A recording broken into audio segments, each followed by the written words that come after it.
karating probinsya. Binayo ng Bagyong Milenyo.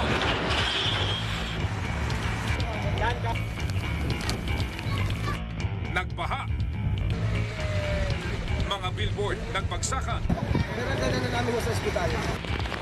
Mga puno nabuwal. Mga bahay na gumuho. May iba pa po ba sa loob ng bahay? Kayo lang?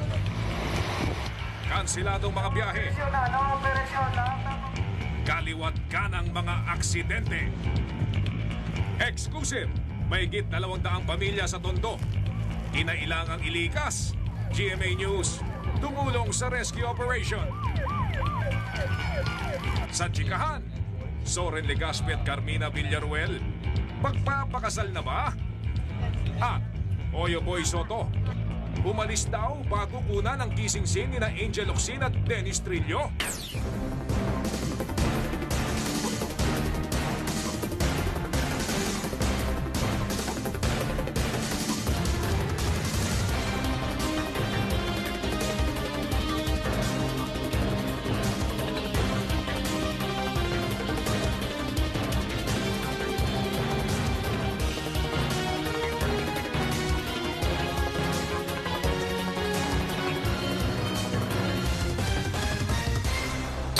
Sa GMA Network Center. Narito ang walang kinikilingan, walang binoprotektahan. Mel Bianco.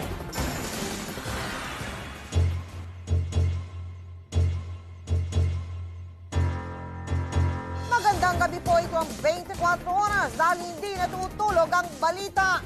Bukas po, wala pang pasok sa lahat ng antas ng mga paaralan. Sa buong maghapon, binayo ng bagyo ang Metro Manila at ang mga karating probinsya. Nawala ng kuryente at signal ng cellphone at telepono dahil sa lakas ng hangin. Sa pinakahuling tala ng Office of Civil Defense, Red Cross at ng NDCC, 13 ang patay. At inuulit ko po, sa tindi ng pinsala, wala pa ring pasok bukas sa lahat ng antas ng eskwela sa buong Metro Manila.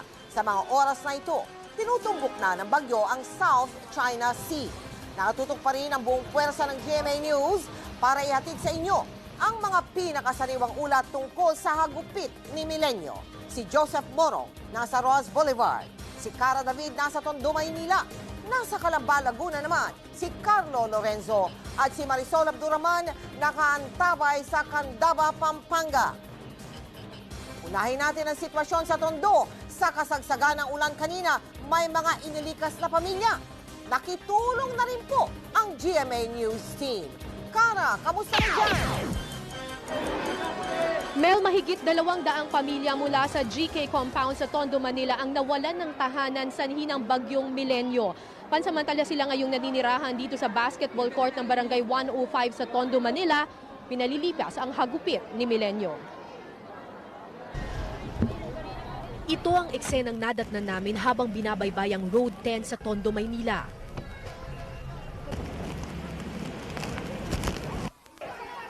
Halos walang saplot ang mga bata at nanginginig sa takot. Nagliliparan na raw ang mga yero sa kanilang barong-barong sa GK compound sa Tondo. Nang puntahan namin ang GK compound, animoy delubyo ang sumalubong sa amin. Yero, ma'am.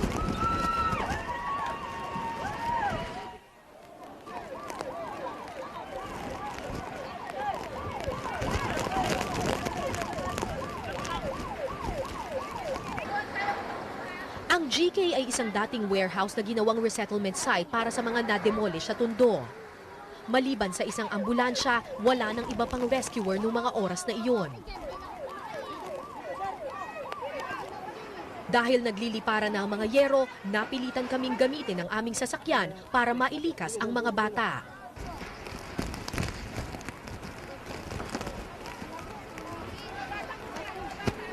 Mga bata. Ayun pa! Sandali lang!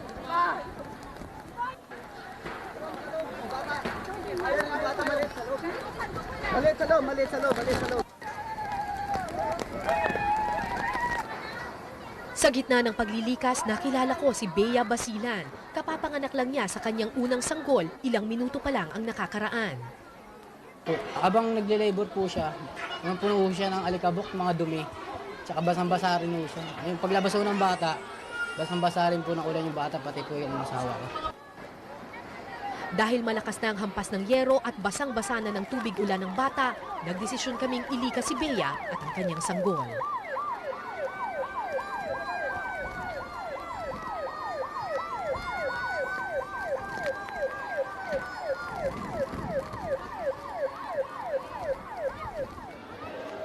Mel, sa mga oras na ito ay ligtas na dito sa evacuation center ang may 200 pamilya mula sa Tondo, Manila. Ligtas na rin sa wakas ang sanggol na isinilang sa gitna ng delubyo na ngayon binansagan nilang Baby Milenyo. Mel? Yan ang serbisyong totoo mula kay Cara David at ang kanyang exclusive report mula sa Tondo, Maynila. Sa Makati naman, nagtumbahang billboard, puno at poste ng kuryente ang epekto roon ng hagupit ni Milenyo. Nakatutok si Mitch Cruz. Di nakaligtas sa hagupit ng bagyong Milenyo ang Makati na sentro ng negosyo at kalakalan. Sa lakas ng hangin, bumagsak ang mga naglalakihang billboard.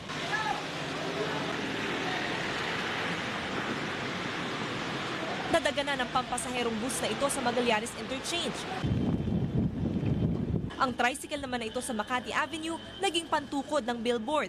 Nagmistulang zigzag road naman ang kahabaan ng Ayala Avenue, Buendia at Paseo de Rojas. Kabi-kabila kasi ang mga nagtumbahang puno at poste ng kuryente. Ang pader ng call center na ito natuklap pa. Pero sa kabila ng masungit na panahon, tuloy pa rin ang pasok sa ilang opisina. Iba naman, tanghali na nang magpauwi ng mga empleyado. Tuloy marami ang stranded. Pinapasok kami. Wala, ganyan talaga eh. Ang company man kasi namin, hindi naman sila government eh. So, talagang papapasukin kami. Kailangan namin tapusin yung duties lang namin. Nag-fluctuate na yung yung power, so we can't finish anything. Oh yeah, bad trip, pero we have to work, kaya we're here. Sa kasagsagan ng ulan, halos tangayin na ng hangin ang bahay na ito sa JP Rizal. Hanggang binti naman ang baha sa mga exclusive na subdivision na ito sa McKinley Road at sa paligid ng Mandaluyong City Hall. Tiniyak naman ng MMDA na agad nilang tatanggalin ang mga sagabal sa trapiko. Mitch Cruz, Nakatutok, 24 Oras. Sa bahagi ng Estrella, sa Makati pa rin isang patay dahil sa bumagsak na billboard. Nakatutok si June Veneracion. Sa kasagsagan ng hagupit ng bagyong Milenyo, bumigay ang kabitan ng billboard na ito sa kahabaan ng EDSA sa barangay Pinagkaisahan, Estrella, Makati. 4 na sasakyan ang nadaganan. Pinakamatindi ang sinapit ng Toyota FX na ito. Patay ang nagmamanehong si Felipe Gumapon. Hindi pa matukoy kung ilan lahat ang nasaktan, pero 4 sa kanila natunto ng GMA News sa ospital ng Makati. Nakahiga siya. Yupi. Nadaganan sa billboard. Patay agad no? Patay, oo. Ano nakita mo? Paano itsura niya? Nakahiga, yupi na. Hindi na mabubuhay yun eh. Bumalagbag sa EDSA ang bumigay ng struktura na nakatayo sa ibabaw ng gusali. Nagsikip ang daloy ng trapiko, kaya maraming pasahero na stranded. At para matanggal ang bara sa kalsada, todo kayon ang mga kawani ng MMDA. Hindi dapat na biro-biroin to. At kung sino man ang mga nagtatayo nito, huwag nilang isipin na ang batas ay nasa sa kanilang panig. Bukod sa nangyari sa Estrella, marami pang kabitan ng billboard na bumagsak matapos hampasin ng malalakas na hangin. June Veneracion, Nakatutok, 24 Oras. Dahil sa pagbagsak ng mga billboard sa iba't ibang panig ng Kamaynilaan, mas hihigpitan na raw ng MMDA ang mga patakaran kaugnay nito. Nakatutok si Lay Alves. Kagabi pa lang sinimulan ng iligpit ang mga billboard sa EDSA at iba pang mga pangunahing lansangan. Tuloy ang pagbabaklas kaninang umaga. Mga billboard ay binabantayan din namin, nakabantay kami at kung merong babagsak dyan ay meron kaming crew para dyan. Pero may inabutan pa rin ng bagyo. Hindi kinaya ng pagkalaki-laking billboard na ito sa C5 sa Ortigas ang hampas ng hangin. Nabuwal maging ang mga mabababang billboard na ito sa Rojas Boulevard. Hindi kalayuan sa Rojas Boulevard, 3 construction worker ang nasugatan nang bumagsak sa barracks nila ang billboard na ito na gawa sa yero. Bumigay din ng mga billboard na ito sa Barangay Ugong sa Pasig. At sa Muntinlupa, Dahil sa nangyari ito, mas maghihigpit na raw ang MMDA. Lahat daw ng billboard na lalabag sa obstruction to the right way at yung mga delikado sa publiko ay tatanggalin na. Ang DPWH naman, pinag-iisipan na tapusin na ang mga permit na ibinigay nila sa ilang mga billboard. Lay Alves, Nakatutok, 24 Oras. Nilipad ng malakas na hangin ang bubong ng ilang kabahayan sa Malabon at Navotas. Nakatutok doon si Lala Roque.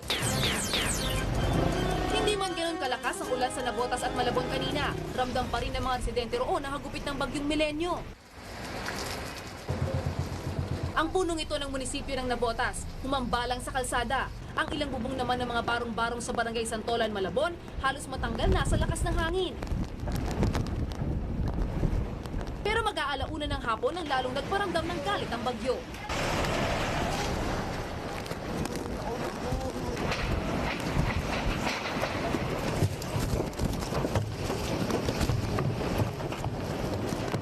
Dahil sa lakas ng hangin bitbit ng bagyong Milenyo, ilan sa mga bubong ng mga barong-barong dito sa Malabon nadala na ng hangin. Ang bahay nga na yon, buong bubong niya nilipad ng hangin. Itinuro sa amin ni Aling Susan ang natira sa kanyang tahanan. Itong dingding muna namin, bago pagkatapos yung bubungan naman ang sumunod, pati yung mga sapin sa taas nagkasira-sira na. Aminado naman ang lokal na pamahalaan ng Malabon na mas kabado sila sa lakas ng hanging bitbit ni Milenyo. Kung rain lang, we are well prepared. Ang magiging biggest problem namin kung strong wind talaga, marami tayong shanties dito. Gayunman, handa na raw sila at ang pulisya para tumulong sa mga maapektuhan ng bagyo. Lala Roque, Nakatutok, 24 Oras. Nagliparan din ang mga yero sa Cubao, Quezon City. Nagkalat naman ang mga natumbang puno sa Pasig City. Nakatutok si Tina Panganiban Perez. Sa Cubao, dalawang malalaking puno ang natumba dahil sa lakas ng hangin. Nahagip na mga ito ang isang poste ng kuryente. Di naman magkamayo ang mga tauhan ng MMDA sa paghahabol ng mga nagliliparang yero sa underpass ng Cubao. Mas binigyan nila yon ng pansin kaysa mga natumbang pink fences. Nagmistulang obstacle course naman ang tapat ng Meralco Building sa Ortigas Avenue, Pasig City dahil sa dami ng mga punong nabuwal at mga sangang naputol. Kahit walang tigil ang clearing operations ng MMDA sa gitna ng malakas na ulan at ihip ng hangin, di pa rin makaandar ng mabilis sa mga sasakyan. Napakarami kasi mga nagliliparang yero at mga natumbang struktura ng MMDA sa lugar. Sa tapat ng Medical City, isang higanteng puno ang nabunot at natumba sa daan. Bandang Department of Education, nag-counterflow na ang mga sasakyan. May mga bahagi kasi ng Meralco Avenue na di madaanan dahil sa mga nabuwal na puno. Ang ilang residente mano-mano sa pag-itak para maalis sa mga nakaharang na puno sa daan. Sa C5 Road sa Barangay Ugong sa Pasig, si MMDA Chairman Bayani Fernando na mismo ang nanguna sa clearing operations. Matinding trapiko ang nagresulta sa pagkakabunot ng dalawang puno sa Center Island at pagbalandra ng mga ito sa daan. Itong punong malaking to, pinahihila natin dito. Ayan ang mga tao ng pababain mo yung mga yan, Hoy, dito kayo, hoy!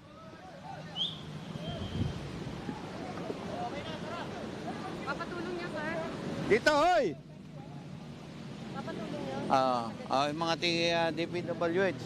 Sapat naman po yung tauhan ng... Dagdag problema rin ang mga biglaang pagbaha tulad sa may Pasig City Hall at lagpas ng VV Soliven sa southbound lane ng EDSA. Dahil na rin sa bagyo, marami ang stranded. Bakit po kayo naglalakad? Walang bus walang sasakyan. Dahil mga puno nag-iba, tsaka yung mga di ba? Ay, super bagyo. Tina Panganiban Perez, Nakatutok, 24 Oras. Lumikas din ang ilang pamilya sa San Mateo, Rizal dahil naman sa pag-apaw ng ilog doon. Ang ilang residente naman ng Rodriguez, Rizal at Marikina ayaw lumikas sa kabila ng panganib. Nakatutok si Cesar Apolinario. Alas 9 ng umaga kanina naabutan namin si Mang Antonio na binabaklas ang kanyang bahay sa tabing ilog sa Banaba, San Mateo, Rizal. Aabutin ng tubig ang kanyang bahay kapag tumaas pa ang tubig sa ilog. Alas 12 ng tanghali lumakas ang hangin pero si Mang Antonio tuloy pa rin sa paghahakot.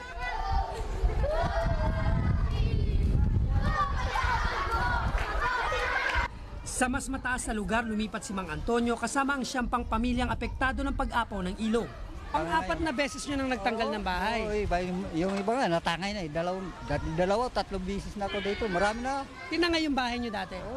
May kubo ko dyan, tinangay din ang baha. May kubo ko dito, ganun din. Bandang 2:00 ng hapon, tumaas pa ang tubig. Kaya 6 na barangay sa San Mateo ang tinututukan ngayon ng mga otoridad para sa posibleng paglikas sa mga residente. Nakahanda na rin ang mga relief goods para sa kanila. Pinag-standby ko sila, sabi ko kahit hanggang bukas, tumigil na sila rito para pag tumawag yung mga tao na nangangailangan, madali na responde. Sa lakas ng hanging dulot ng bagyong Milenyo, nabuwal ang mga puno kaya para iwas disgrasya, tinanggal ang mga sanga ng mga punong nakatayo pa. Sa Rodriguez Rizal, nakaamba ang pagguho ng mga bato at lupa sa bundok. Nagtumbahan din ang mga puno sa mismong bahay pero ang mga residente ayaw lumikas. Gusto naman namin lumipat dyan kaso wala yung matitirahan eh. Sa Marikina, isinara ang Tumana Bridge sa mga motorista. 14.4 meter na kasi ang level ng tubig. Hindi na tuloy makita ang tulay. Hindi pa matiyak ng mga otoridad dito sa Marikina kung kailan huhupa ang tubig sa ilog at kung kailan pwedeng daanan itong Tumana Bridge. Pero kapag lumitaw na ang tulay, pwede nang daanan ito ng mga motorista. Pero bandang 2:00 ng hapon, tumaas pa ng 15 meters ang tubig sa ilog. Kaya inabisuan na ang mga residenteng maghanda sa posibleng paglikas. At dahil madulas ang kalye, nagbanggaan ang 2 sasakyang ito pasado 3:00 ng hapon. Wala namang nasugatan sa insidente. Cesar Apolinario, Nakatutok, 24 Oras. Mahigit 800 pasahero ang stranded sa Batangas Port. Naantala rin ang biyahe ng iba't ibang produkto gaya ng itlog at gulay. Mula sa Batangas, Nakatutok, si Michael Fahatin.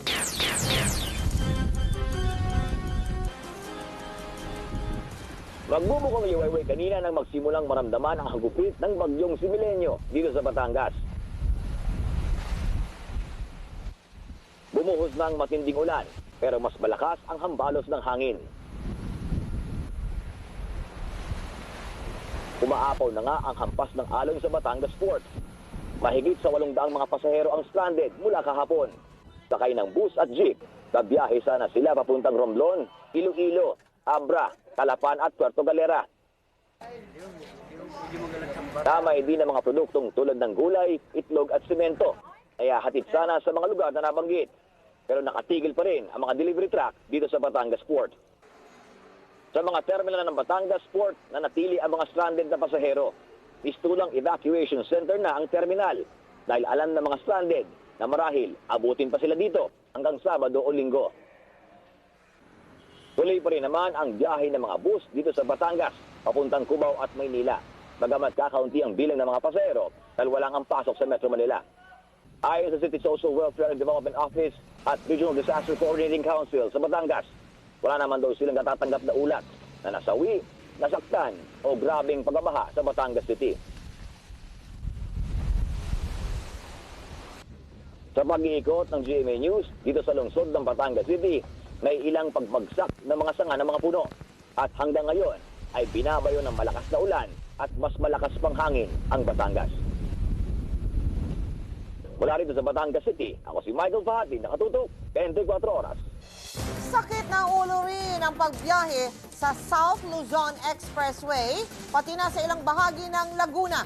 Nakatutok si Carlo Lorenzo live mula sa Calamba, Laguna. Carlo!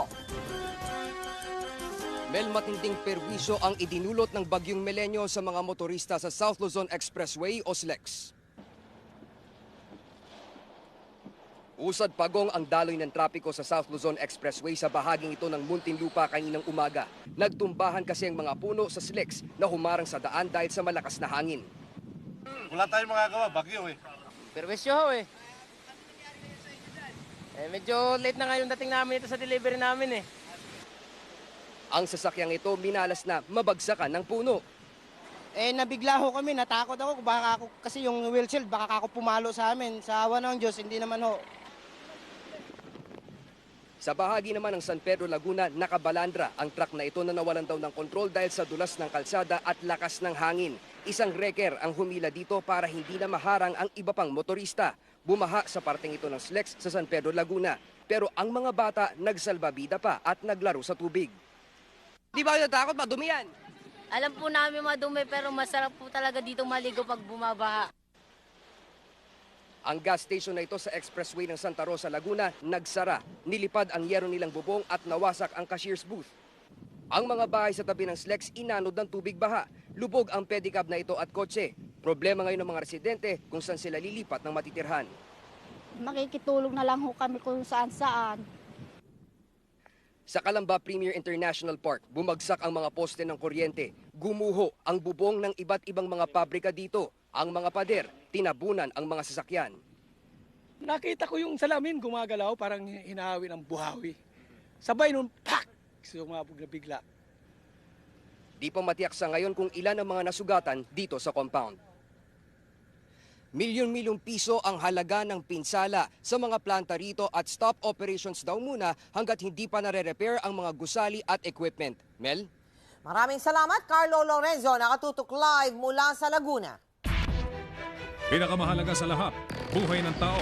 Kaya dapat laging alerto 24. Ang mga police report sa Alerto 24, yahatid ni Jiggy Manica. Jiggy. Salamat, Mel. Isang sasakyan ang tumagilid matapos nitong suyurin ng concrete barrier sa Quezon Avenue sa kasagsagan ng ulan kagabi.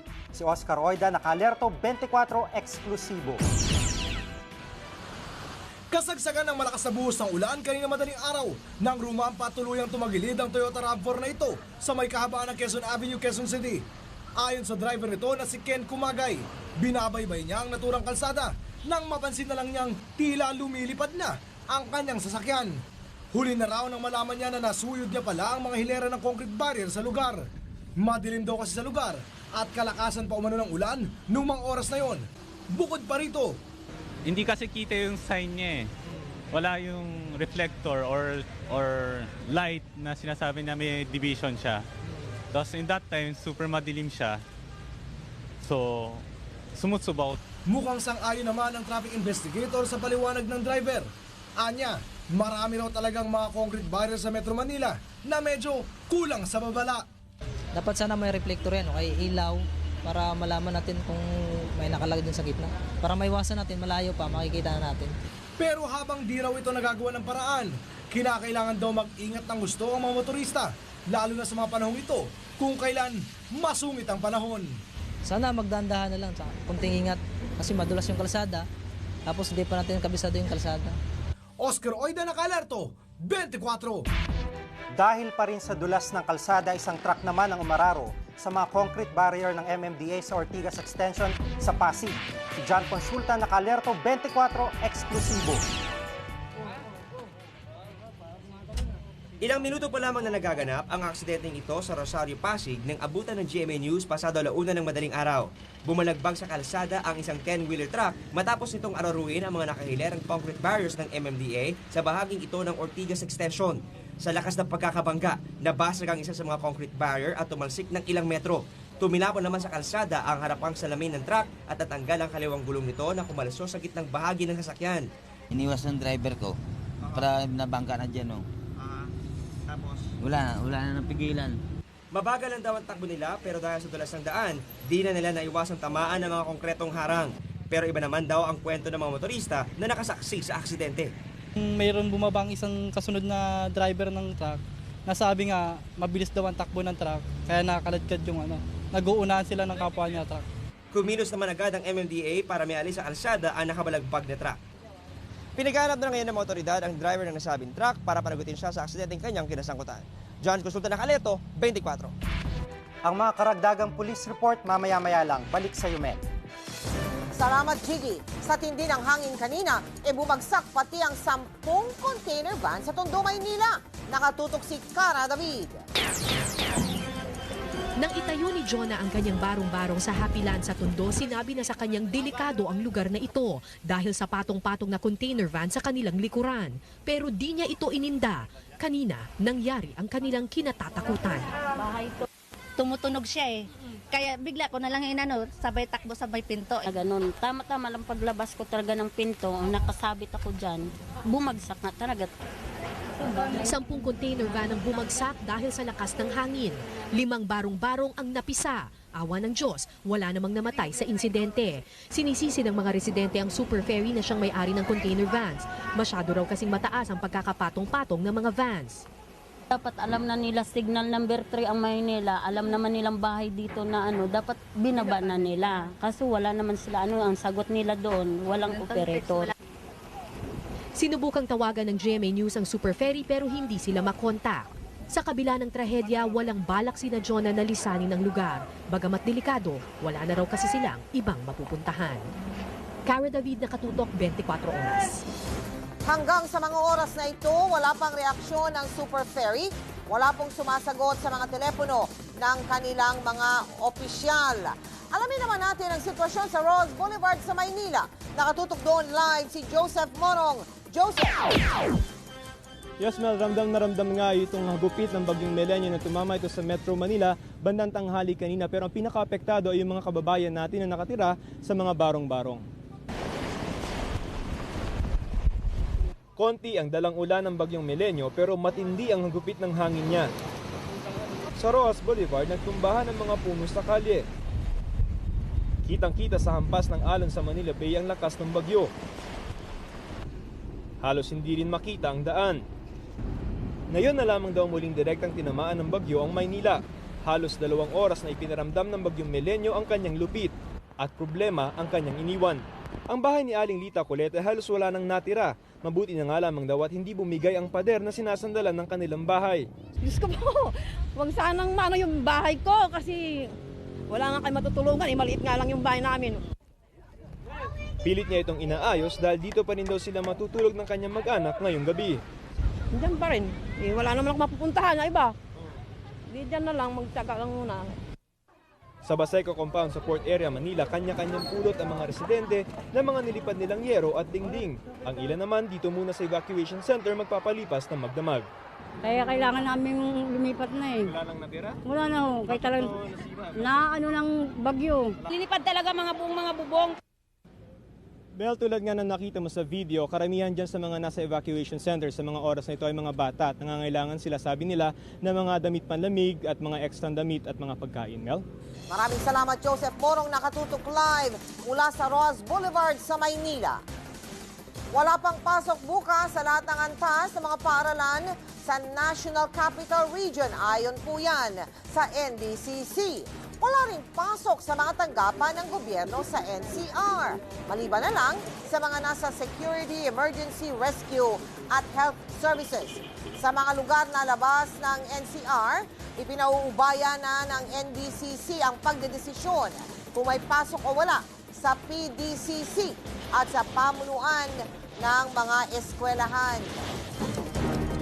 Susunod, brownout, sanhi ng mga nagbagsakang puno at poste. Pangulong Arroyo, bahagyang na-stranded sa Pampanga dahil sa mga bumagsak na billboard sa NLEX. At bubong ng bahay ni Sugar Mercado, tinangay ng bagyo.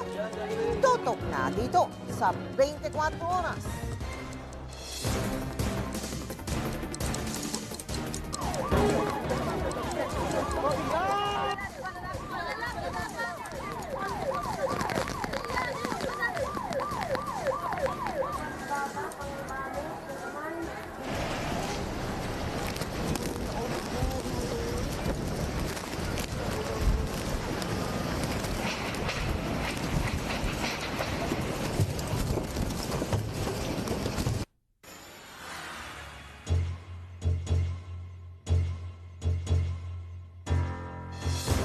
Dahil sa bagsik ng bagyong Milenyo, nangangamba mga opisyal sa Zambales na baka bumigay ang Viga Dike sa Maculcul River. Live mula sa San Marcelino, Zambales, nakatutok si Dan Campilan. Dan! Mel, hindi rin nakaligtas sa hagupit ng bagyong Milenyo ang probinsya ng Zambales. Mula kagabi pa umuulan dito sa Zambales hanggang kaninang tanghali. Kaya bago pa humagupit ang bagyo dito, naghanda na ang mga residente sa ilang bayan.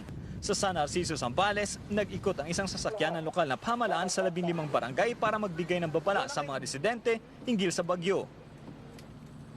Pinangangambahan kasi ng mga lokal na opisyal na bumigay muli ang Viga Dike sa Maculcul River. Bandang tanghali kanina ay halos umapaw na ang tubig sa dike. Kung magpapatuloy pa raw ang malakas na ulan, aapaw na talaga ang tubig. Ang mga residente naglagay na ng sandbag sa kanilang mga bahay. Nakahanda na rin ang mga heavy equipment ng lokal na pamahalaan sakaling kailanganin. Ang mga puno naman malapit sa Vica Dike ay nabuwal sa lakas ng hangin. Sa National Highway ay humarang ang mga nagbabagsakang puno at mga poste ng kuryente. Pero agad nagsagawa ng clearing operations ng DPWH para maiwasang mabara ang trapiko. Lililinis namin lahat. Hindi namin iniiwanan yan hanggat hindi passable yung kalsada. Mel, sa mga sandaling ito ay wala pang naiulat na nasawi kaugnay ng pananalasa ng Bagyong Milenyo dito sa Zambales. Ang lalawigang ito ay isa sa mga nawala ng kuryente at sa mga sandaling ito, Mel, ay wala pa rin kuryente ang ilan sa mga bayan dito. Mel? Maraming salamat, Dan Campila. Nakatutok live mula sa Zambales. At gaya ng ilang lugar, mga nagibang bahay, mga nabuwal na poste at billboard din ang eksena sa Kamanava kanina sa kasagsagan ng Bagyong Milenyo. Nakatutok si Maki Pulido. Sa Valenzuela at Caloocan, hindi lumubog ang mga lugar na dating binabaha.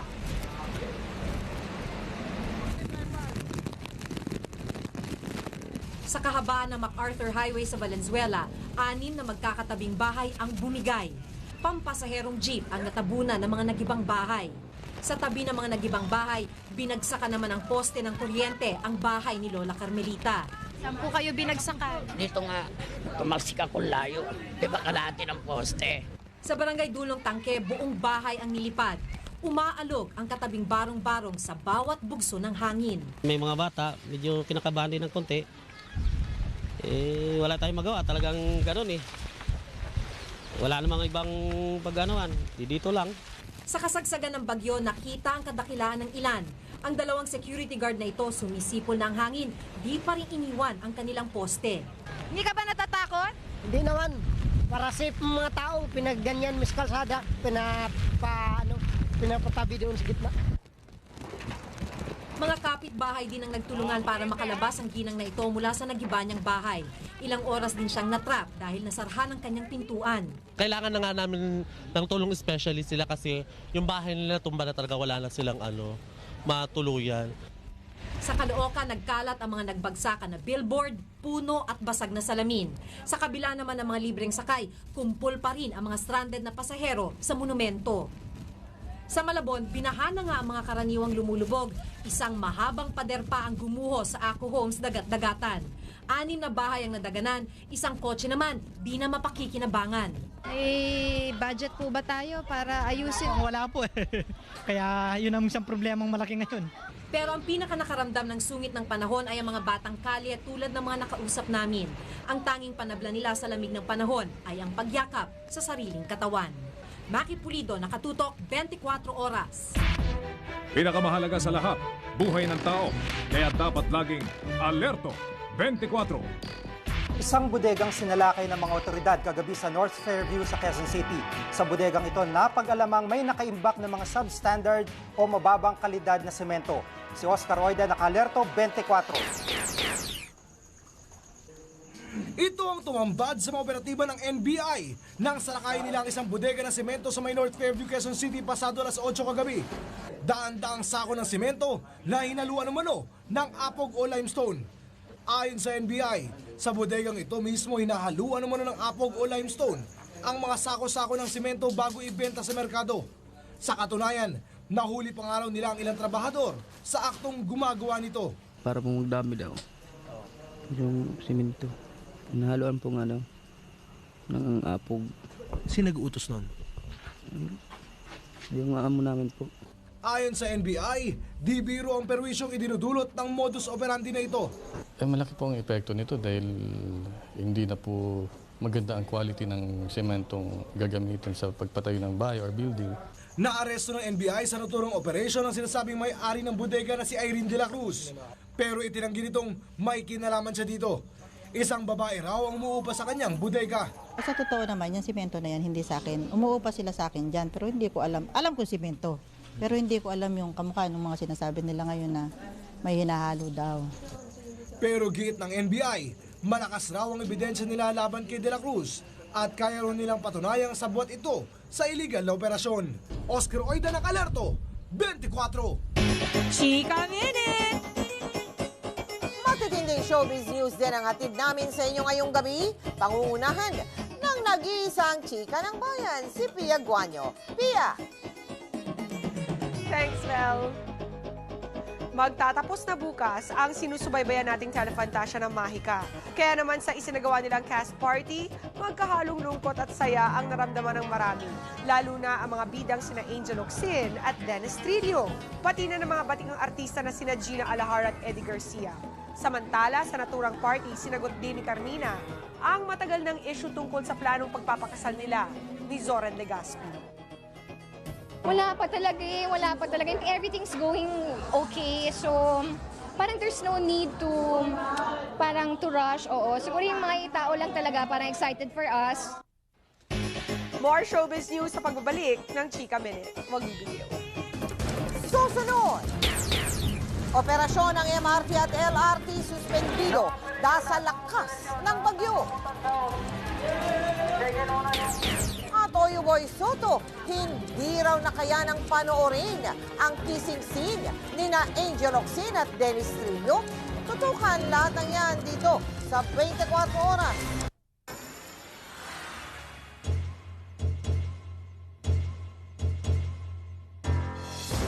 Pinalilikas na ang mga residente ng Candaba, Pampanga dahil sa panganib na sila'y bahain kapag umapaw ang ilog doon. Nakatutok doon live si Marisol Abduraman. Marisol? Mel, malakas pa rin ang hangin at pabugso-bugso pa rin ang ulan dito sa Candaba, Pampanga. Ulan dala ng bagyong Milenyo ang pinangangambahan dito sa Candaba, Pampanga. Kaya naghanda ng lokal na pamahalaan sa paglilikas ng mga residente sa gilid ng Pampanga River. Wala pang barangay na lubog sa tubig pero nakaantabay na ang 2 truck, speedboat at maging volunteers ng search and rescue. Meron naman po kaming nakahandang mga evacuation center katulad ng mga eskwelahan at saka yung mga barangay chapels. Nag-ikot na din kaninang ambulansya ng pamahalaan. Nanawagan ito sa mga residente na magsilikas na habang maaga. Nagbahay-bahay din ang mga opisyal ng pamahalaan sa mga nakatira sa malapit sa ilog para pansamantalang paalisin sa kanilang mga tahanan. Ang iba, nag-impake na, pero marami pa rin ang ayaw sumunod. Sa Chereville sa Barangay San Agustin, ang pinakamababang lugar ng Candaba, walang gustong lumikas. Nagbabalot-balot na lang sa bahay, naglalagay kami ng sangkayo para may pinagpapatungan ng mga gamit namin. Bukod doon sa matataas na bahay, isa pang agad nilang ipinagagawa yung mga bangka. Tapos yung mga anak nila dito, 2 taon pa lang, inihahagis na sa tubig para matutong lumangoy. Binabantayan din nila mga nakatira malapit sa swamp area. Kapag daw kasi tumaas ang tubig sa Pampanga River, lumulubog ang lugar na ito. May 130 pamilya ang 24 oras binabantay ng Municipal Disaster Coordinating Council mula sa 8 barangay na kritikal. Pangamba nila, pagdating ng gabi baka umapaw ang Pampanga River. Dito raw kasi babagsak ang tubig galing sa Bulacan at Nueva Ecija.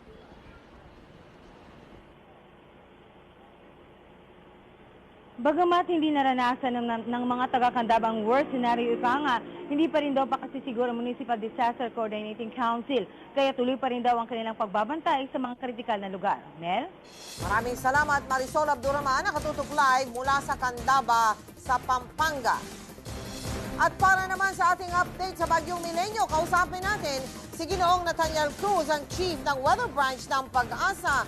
Mang Tani, magandang gabi sa iyo. Nasaan na ba ang Milenyo? Magandang gabi, Mel.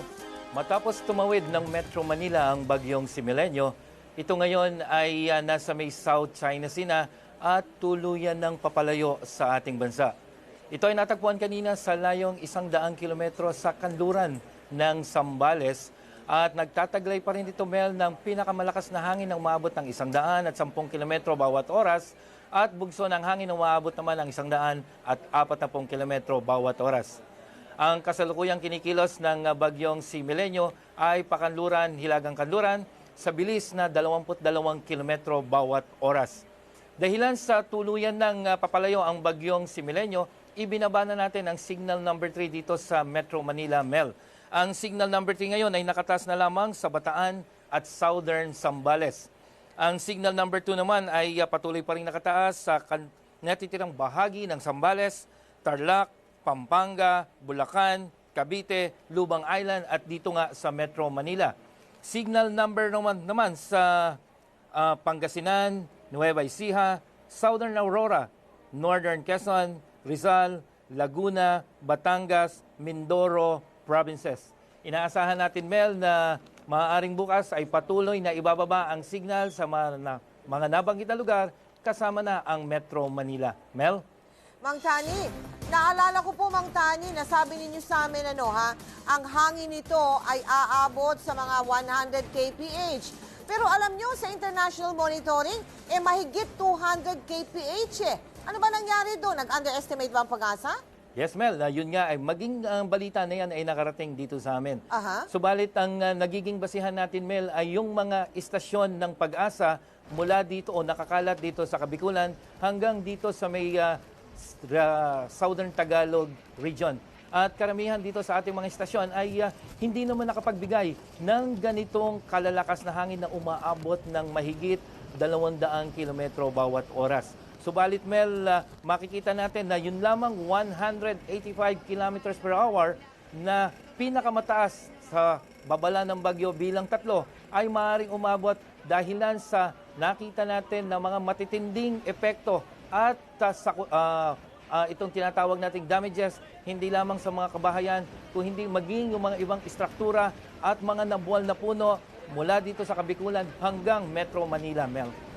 Bukas po, anong asahan nating lagay ng panahon bukas sa Mang Tani? Mel, magandang balita dahil sabi nga natin, papalayo na po ang bagyong si Milenyo, kaya dapat lamang na umasa tayo na gaganda ng unti-unti ang panahon, hindi lamang dito sa Metro Manila, kung hindi sa iba pang panig ng Luzon, lalong-lalo na dito sa Southern Tagalog provinces. Maraming salamat po, Mr. Natalier Cruz, ang Chief ng Weather Branch ng Pag-asa. Chika Minute! Matagal ng issue ang love triangle sa pagitan ni Oyo Boy Soto, Angel Locsin at Dennis Trillo. Ngayon, muli na naman itong umingay dahil magkasama ang tatlo sa pelikulang Text. Napabalita kasing umalis daw si Oyo sa shooting nang kukunan na ang kissing ng kanyang girlfriend at ni Dennis. Pero itinanggi ito ni Oyo. Ayon naman kay Dennis, wala raw dapat ipagselo si Oyo. Hindi naman ako nanggugulo, wala naman akong ginagawa para ma-insecure siya. Kaya wala talagang dahilan para magselos. Pakap na po kasi ako noon eh. Hindi ako nagsiselos kasi trabaho yun ni Angel and alam kong professional si Angel and Dennis. Doesn't matter. May chika pa sa inyo mamaya. Stay tuned. Abangan! Kalituhan sa Manila Domestic Airport dahil sa pagkansela sa mga biyahe. Bubong ng bahay ni Sugar Mercado, tinangay ng malakas na hangin.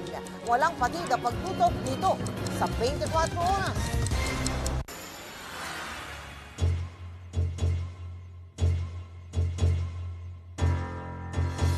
Katakot-takot na perwisyo naman ang inabot ng mga pasahero kaninang umaga.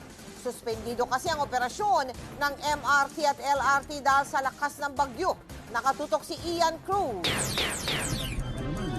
Dahil opisina lang sa mga government offices ang suspendido ngayong araw, marami pa ring empleyado ang pumasok sa kanilang opisina. Pero pasado alas 9 ng umaga, magkakasunod na tumigil ang mga tren sa MRT, LRT1 at LRT2. Ang LRT2 sa Santolan, hindi na nagpapasok ng mga commuter bago mag alas 10 ng umaga. Nagkaroon daw ng power failure. Ganon din ang nangyari sa MRT. Madaming pasahero ang apektado. Kaya lang kanina nakakainis, hindi sa amin sinabihan na wala na palang 10 o'clock. Sana gawan nila ng paraan, para makasakay lahat yung mga pasahero. Katulad nito, stranded kami. Kaya ang nagpiesta sa mga pasahero, ang mga pampasaherong bus.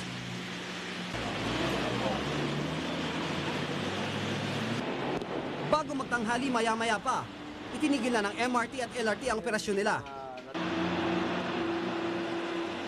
Papasok na kasi sa Maynila ang bagyong Milenyo at ramdam na ang malakas na hangin. Ayon sa mga engineers natin, mga 105 kph kailangan munang tumigil siguro yan dahil masyadong malakas at baka magkaroon ng damage sa catenary at sa train habang tumatakbo. Humigit kasi sa 105 km per hour ang lakas ng bagyo. Ang control tower ng LRT1 nabasagan ng salamin dahil sa lakas ng hangin. Ang mga puno sa gate 1 ng LRT1 depot sa Pasay nabuwal din. Bago makapag-operate muli, iinspeksyonin ng LRTA ang lahat ng istasyon at riles ng LRT para matiyak kung walang mga nakahambalang doon. Ang aming mga system, yung catenary, kung may mga debris o mga bagay-bagay na foreign material na nilipad doon, kailangan maklear yun. At siyempre, kung meron na ring power. Plano ng pamunuan ng mga mass transit na magtuloy ng operasyon bukas kung wala nang magiging aberya. Ian Cruz, nakatutok, 24 oras. Napinsala ang ilang high voltage line at iba pang pasilidad ng National Transmission Corporation o Transco dahil sa bagyong Milenyo. At dahil dito, walang kuryente sa malaking bahagi ng Luzon. Sinisikap ng Transco na maibalik ang kuryente sa kalahati ng mga apektadong lugar hanggang mamayang hating gabi. Pero mas matatagalan daw ang pagkukumpuni sa mga linyang nasa Bicol Region. Ayon naman sa NAPCOR, naging sanhi rin ng brownout sa ilang bahagi ng Luzon ang pagbagsak ng mga poste ng kuryente. Ngayong gabi lang naibalik ang kuryente sa ilang bahagi ng Quezon City, Santa Mesa sa Maynila, Cainta, Rizal at May Kawayan, Bulacan. Si Mel Tiangco, ang inyong kapusong totoo. Noong 2005, sinimula ng GMA Kapuso Foundation ang libreng operasyon para sa mga batang may luslos.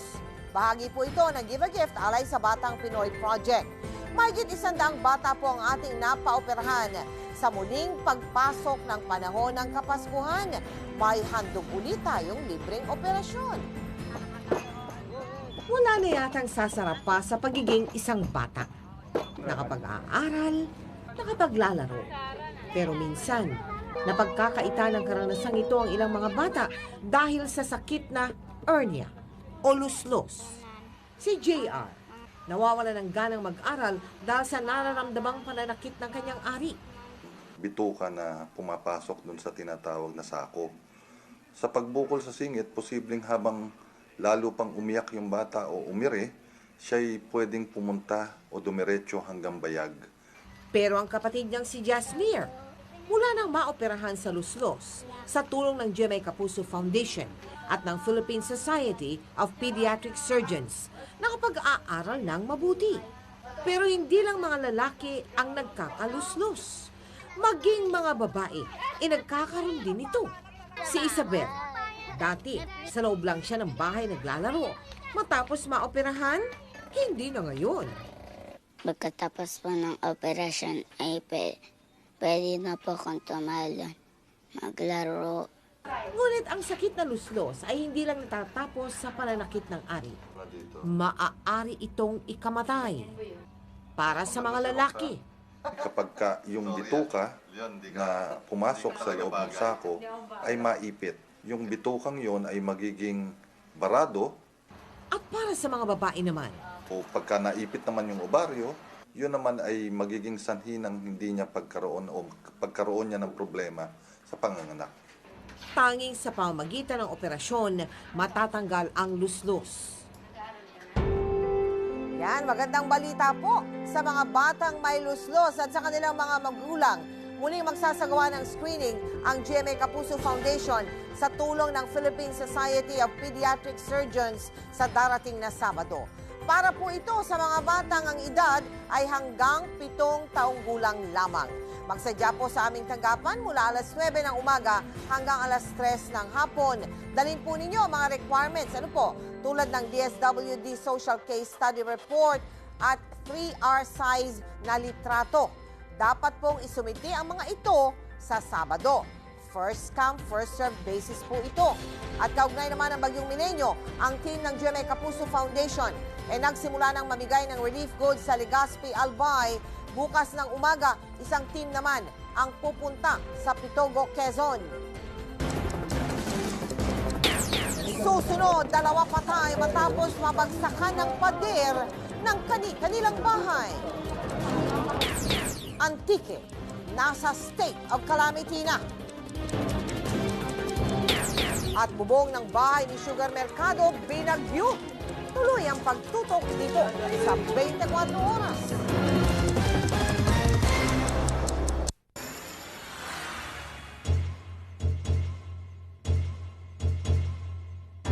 Dalawa katawang patay at marami ang nasugatan sa Muntinlupa matapos madaganan ang kanilang mga bahay ng gumuhong pader.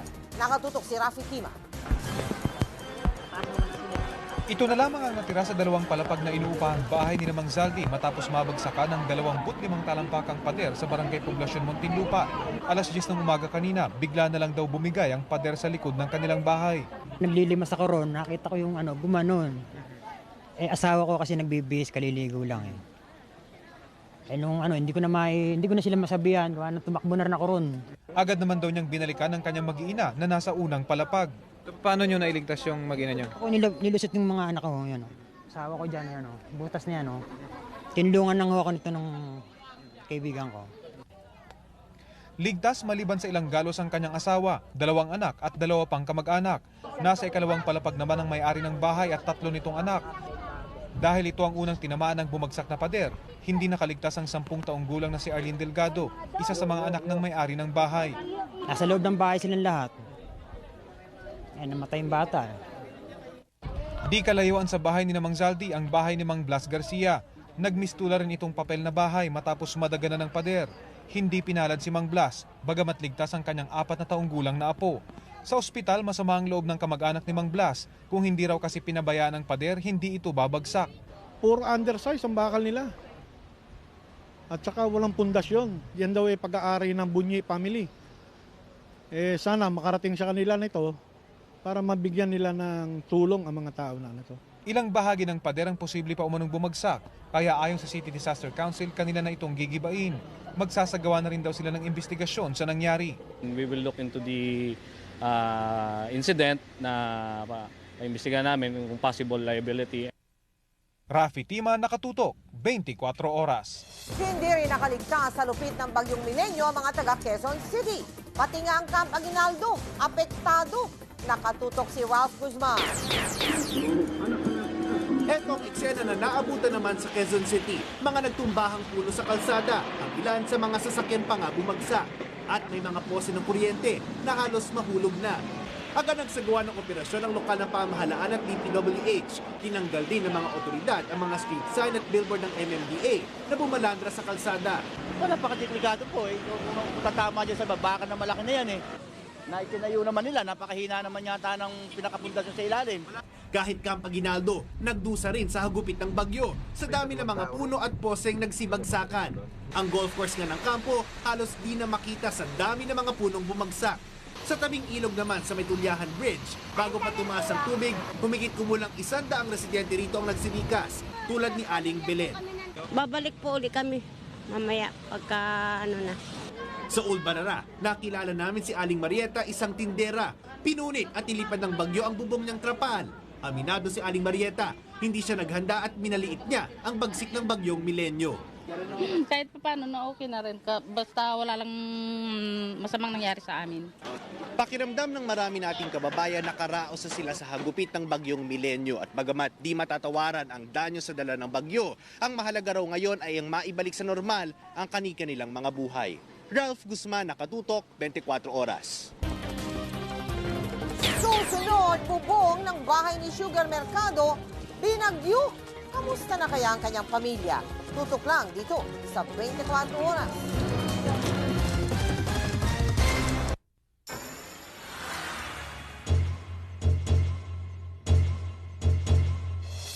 State of calamity na ngayon sa lalawigan ng Antique dahil pa rin sa Bagyong Milenyo. Tinatayang 100 residente mula sa bayan ng Barbaza ang nailigtas ng Philippine Army at ng Philippine Coast Guard matapos sumubog sa baha ang kanilang barangay. Umapaw kasi ang 3 ilog malapit sa kanilang lugar.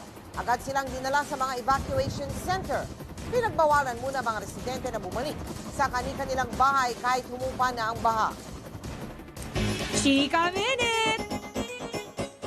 Naapektuhan din ng Bagyong Milenyo si Sugar Mercado. Tinangay ng malakas na hangin ang bubong ng bahay ni Sugar sa barangay Ermitaño, San Juan. Halos mapaiyak daw si Sugar nang tawagan siya ng kanyang ina at sabihing basa na ang lahat ng kanilang gamit. Sa ngayon, nasa studio siya ng Itbulaga dahil wala pa siyang ibang matuluyan. At baka doon na magpalipas ng gabi. Ang pamilya naman niya, bagamat natatakot, hindi raw aalis sa kanilang bahay. Hindi ako mapabayaan ni Lord, syempre. Bibigyan niya ako mamaya na matutulugan sa yung family ko. That's it for today. Tutok lang uli bukas dito sa Chika Minute. Ako po yung kapuso, Pia Guanyo. Mel? Salamat, Pia. Muli po namin pinapaalala, wala pang pasok bukas sa lahat ng antas ng mga paaralan sa National Capital Region. Ayon yan sa NBCC. Siyempre, kasama dyan ang Metro Manila. Wala ring pasok sa mga tanggapan ng gobyerno sa NCR, maliban na lamang sa mga nasa security, emergency, rescue at health services. Ngayon, kung kayo'y lalabas po ng bahay bukas, magbaon lagi ng mga pananggas sa ulan para hindi kayo magkasakit. At yan po ang mga balitang aming tinutukan sa nakalipas na 24 oras. Maraming salamat sa inyong pagtitiwala. 88 araw na lamang.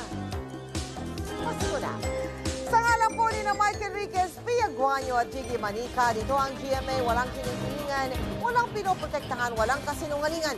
Serbisyong totoo lamang. At dahil hindi natutulog ang balita, nakatutok kami 24 oras. Kahit bagyo, Captain Barbell pa rin.